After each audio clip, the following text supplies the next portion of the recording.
Ako sa lahat ng Pasigueño na nagpakita ng kanilang tiwala at suporta. So asahan po ninyo na sa magtatrabaho tayo. Ngayon pa lang, kahit kaka-proclaim pa lang, kakatapos lang ng proclamation, diretso na po tayo yung flag raising, tapos mag-o-plan kaayusan na rin po ako.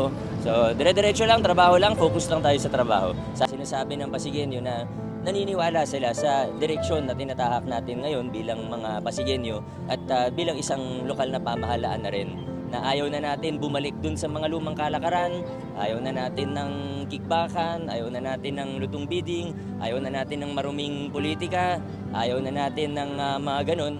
Ang gusto na natin yung makabagong politika, makabagong paggugobyerno, na yan po yung pinaglalaban natin, na yan yung pinaghihirapan natin na makamit. Malayo pa sa perpekto, tayo open, transparent ka eh. So hindi, pag may pagkukulang, may pagkakamali, hindi yan pinagtatakpan. Pero importante, sa tamang direksyon tayo at napakarami ng improvement. Kasi kung hindi naman nagtrabaho ang city government the last 6 years, syempre ang tao maghahanap ng iba.